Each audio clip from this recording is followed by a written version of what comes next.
The last boarding call for Flight 247 to Chicago echoed through Terminal C as Ethan Ross checked his watch for the 100th time. 20 minutes left.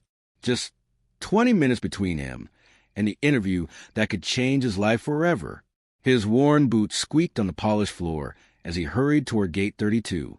Inside his old canvas backpack were everything he owned that mattered: a carefully folded shirt, resume copies, and a notebook full of questions he spent nights preparing. After 15 years fixing broken engines in a dusty small-town garage, this chance at a mid-level mechanic position at Midwest Motors was the first real opportunity he'd had for a stable future. At 42, hope was a fragile thing. He had poured 3 months of savings into this plane ticket. Missing the flight wasn't an option. "Just make it to the gate," he muttered. "Just make it." Then he saw her. Near the security checkpoint, an elderly woman with silver hair stood surrounded by 3 overstuffed suitcases. Her faded blue coat hung loosely on her frame, her hands trembling as she tried to lift a heavy bag onto the conveyor belt. People streamed around her without slowing. A businessman buried in his phone, a family rushing their kids along, a young employee pretending not to notice. Ethan looked at his watch. 18 minutes. "Damn it," he whispered, then changed direction. "Ma'am," he said gently, "can I help you with those?" The woman looked up, startled but grateful. Her eyes, clear blue and sharp despite her age, softened. "Oh, thank you, young man. These things have gotten heavier since I packed them." "No problem." Ethan hefted the first suitcase onto the belt like it weighed nothing. "Traveling somewhere nice?" "Business," she replied vaguely. "Though at my age, it's all starting to blur together." Her name, she told him, was Margaret. She moved slowly, wincing when she raised her arms for the scanner. Ethan stayed beside her, helping gather her belongings on the other side. "Where's your gate?" he asked. She squinted at her crumpled boarding pass. 47B, I believe." Ethan's heart sank. That was across the airport. He looked at his watch. 15 minutes left. He could make it if he left now. But then she smiled at him, helpless yet dignified, and something inside him refused to walk away. "Terminal D is a bit of a walk," he said finally. "I'll help you get there." Relief washed over her face. "Are you sure? I don't want to be a bother." "It's no bother," he said, forcing a smile. "My mother always said we've got to look out for each other." They walked together through the crowded terminal, Ethan carrying most of the luggage while Margaret kept pace beside him. Every few minutes, she had to stop and catch her breath. "You're very kind," she said quietly. Not many would stop these days. "Just doing what anyone would," he replied. "But they don't," she said simply. At a coffee kiosk, she admitted she felt lightheaded.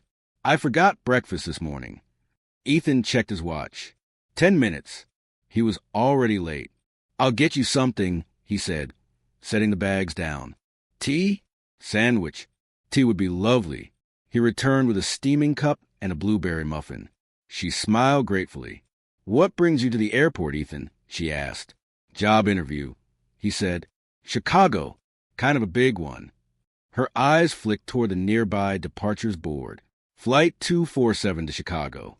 Final boarding. Ethan's face gave him away. "Oh, young man," she gasped, "you're missing your flight because of me." "There'll be other flights," he said softly. He didn't mention that he couldn't afford another ticket. They continued to her gate. By the time they arrived, Flight 247 was gone. Ethan helped her settle into his seat. "You're in first class," he noted with surprise. She smiled. "A small luxury I still allow myself." He nodded, already mentally counting how many hours he'd have to sleep in the airport before calling the airline. "I never got your name," she said suddenly. "Ethan Ross." "Thank you, Ethan Ross." Her grip on his hand was unexpectedly firm.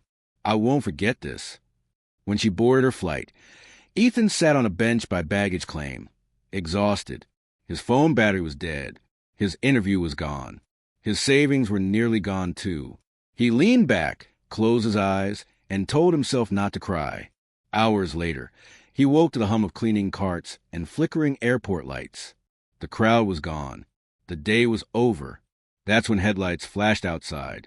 A black town car pulled up the curb. Ethan barely noticed until the driver opened the door and Margaret stepped out. Her blue wool coat was gone, replaced by a deep burgundy cashmere wrap. Pearls gleamed at her neck. Her posture was regal. "Miss Margaret?" he blurted, standing. "I thought I might find you here," she said, smiling. "You came back?" Plans changed. He tried not to stare. "I missed my flight." "I know," she said softly. "The one to Chicago? You missed it helping an old woman with her bags." Ethan rubbed the back of his neck, embarrassed. "There'll be other chances." She tilted her head. "What if I told you there's another way to get to Chicago tonight?" Ethan frowned. "You mean another flight?" "Not quite. I'm heading there now on my private jet." The words hung in the air. "I'd like you to join me," she continued. "Consider it repayment for your kindness." He blinked. "I couldn't possibly." "I insist," she interrupted gently. "You helped me when no one else would. Allow me to return the favor." Minutes later, Ethan found himself sitting in the back of the town car beside her, too stunned to speak. As they passed the glowing terminals, he stared out the window. "You still have that interview tomorrow, correct?" Margaret asked. "Yes," he said slowly. "Excellent. You'll be there on time." They arrived at a private hangar where a sleek white jet awaited, its door open and stairs extended. "After you," Margaret said. Inside, the cabin was like a five-star suite, leather seats, polished wood, soft lights. "Good evening, Miss Hale," the flight attendant greeted. "Thank you, Rebecca. This is Mr. Ross. He'll be joining us." Ethan froze. "Hale?" He sat down awkwardly as Rebecca offered drinks. "Just water," he said quickly. Margaret ordered champagne. "So," she said, "first time on a private jet? Was it that obvious?" She smiled. "There's no shame in new experiences." When the engines rumbled to life, Ethan asked nervously, "Do you do this often? Fly around picking up stranded strangers?" "The flying, yes," she said with a laugh. "The rescuing, not so much." They took off, the city lights shrinking below. Rebecca served dinner, perfectly cooked fish and roasted vegetables. Ethan realized how hungry he was and devoured every bite. "You mentioned the job interview," Margaret said. "Tell me about it." He told her about years of fixing engines, how his father taught him the trade, how he dreamed of stability, not wealth. "Modest ambitions," she said. "I'm a modest guy," he smiled, "though I'm not doing great at proving it. Eating gourmet food at 30,000 feet. Margaret laughed. Perhaps modesty is overrated. When Rebecca brought coffee, Ethan insisted on tipping her. Margaret watched quietly. "You know," she said afterward, "on private jets, gratuities are handled by the host." Ethan flushed. "I didn't mean to offend. It's just how I was raised. You thank people directly." "No apology necessary," she said. "It was kind." They sat in companionable silence until she asked, "Have you heard of Hale Airlines?" Ethan frowned. "Yeah, newer company, right? Expanded fast."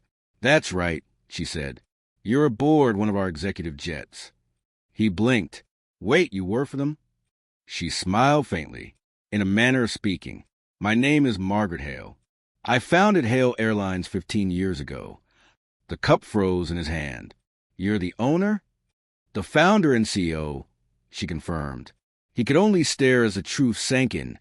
The elderly woman struggling with luggage at security on one of the fastest-growing airlines in the country. "Why were you?" he began. "Pretending to be an ordinary traveler?" she finished. "I do it once a year, to see how my passengers are treated." Ethan nodded slowly. "Testing your staff." "Precisely," she said. "And today they failed miserably. But you," she looked at him intently, "you reminded me that kindness still exists." He shifted uneasily. "I just did what anyone would." "No, Ethan," she said softly. "That's the point. Most wouldn't." She studied him thoughtfully, her expression unreadable. "Tell me, Ethan, what do you know about aircraft maintenance?" He blinked, caught off guard. "Not much, but I can learn. Engines are engines, just more complicated ones. Margaret smiled. Exactly what I hoped you'd say. As the jet began to descend toward Chicago, she said quietly, "Sometimes life changes direction when we least expect it. The question is, are we brave enough to follow?"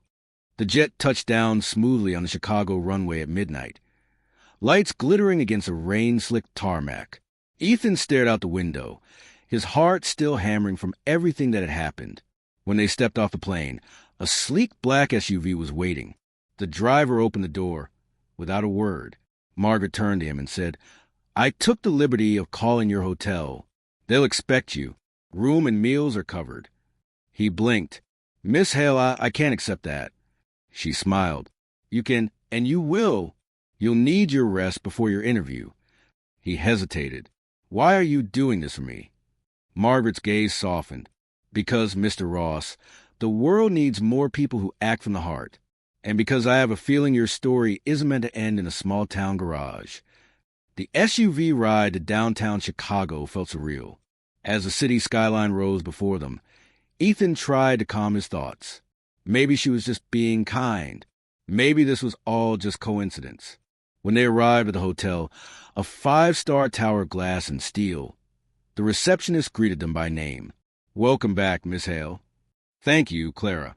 Mr. Ross will be staying in the executive suite tonight." Ethan's mouth fell open. "Executive suite?" Margaret smiled. "You'll need a good night's sleep." He wanted to protest, but she stopped him with a gentle hand on his arm. "Consider this an investment." Before she left, she handed him a crisp white business card. "Be at this address at 9 a.m., she said. "Your interview will be waiting." He looked down. The card read, "Hale Airlines, Corporate Headquarters Margaret Hale, Chief Executive Officer." When he looked up, she was already gone. Ethan didn't sleep much that night. His mind replayed every moment, helping her with her bags, missing his flight, the private jet. It didn't feel real. At dawn, he stood by the window, watching the city come alive below. The world looked different now, brighter somehow. At 8:45 a.m., he walked into the towering Hale Airlines headquarters. The lobby was marble and glass, bustling with people in suits. When he gave his name, the receptionist's smile widened. "Right this way, Mr. Ross. Miss Hale is expecting you." He followed her into a gleaming conference room overlooking Lake Michigan. Margaret was there, seated at the head of a long table, her posture regal, her eyes sharp as ever. "Good morning, Ethan," she said warmly. He nodded, still unsure whether this was an interview or a dream. "I've been thinking," she began, "about how you helped me yesterday without asking anything in return." He shrugged. "I didn't do it for a reward." "Exactly," she said. "That's why you deserve one." She turned to a man beside her, a middle-aged executive in a tailored suit. "This is Daniel Ward, my head of operations. Daniel, meet Ethan Ross, the kind of man I wish we had more of in this company." Daniel offered his hand. "Pleasure to meet you, Mr. Ross. Miss Hale speaks highly of you." Ethan shook his hand nervously. Thank you, sir." Margaret leaned forward. "Tell me, Ethan, if you could choose, would you rather fix engines or manage the people who keep them running?" He frowned. "I'm not sure I'm management material." She smiled. "Leadership isn't about titles. It's about example. And yesterday, you showed me exactly what kind of example this company needs." Then she slid a folder across the table. Inside was an offer letter, salary, benefits, and a title that made him blink. Assistant Director of Ground Operations. Hale Airlines. I don't understand," he stammered. "I'm just a mechanic." Margaret shook her head. "No, you're a man who shows up when it matters. You look out for others without being told. That's rare." Daniel added, "You'll train under me for 6 months. We'll teach you everything you need to know. You'll start next week if you accept." Ethan sat there, speechless. His throat tightened as he whispered, "I don't know what to say." Margaret smiled gently. "Say yes." He looked from her to the paper, then nodded. "Yes, absolutely yes." Margaret extended her hand. "Welcome to Hale Airlines, Mr. Ross." When he shook her hand, she leaned closer and whispered, "You missed your flight, Ethan, but you didn't miss your purpose." Weeks passed like a dream. Ethan threw himself into training, learning aviation safety, managing ground crews, inspecting equipment. He was a quick study, and his humility made him well-liked among the staff. Margaret often visited unannounced, her sharp eyes taking everything in. "Still helping people carry their luggage, I hope?" she'd tease. "Only if they look like they own an airline," he'd joke back. By month's end, Ethan had earned the crew's respect and Margaret's admiration. One afternoon, she called him into her office. Sunlight poured through the massive windows behind her. "I wanted you to know," she said, "we decided to expand our maintenance training program. It'll give small-town mechanics like you a chance to rise through the ranks. I want you to run it." Ethan blinked. "You want me to run it?" She nodded. "Who better? You know what it's like to be overlooked. Let's make sure others like you get their chance too." He swallowed hard. "You've changed my life, Miss Hale." She smiled softly. "No, Ethan, you changed it yourself. I just gave you a runway." Months later, as a snowstorm raged outside Chicago O'Hare, Ethan stood in a reflective vest on the tarmac, watching a plane taxi safely into position. His headset crackled with voices, his team moving efficiently under his direction. Then he saw Margaret watching from the observation deck, a faint smile on her face. He raised a hand in salute. She nodded in return as the engines roared and the snow fell. Ethan realized something. The flight he missed that day had led him exactly where he was meant to be. Sometimes, losing one opportunity opens a sky for another. And for Ethan Ross, the man who stopped for a stranger, the sky was no longer the limit.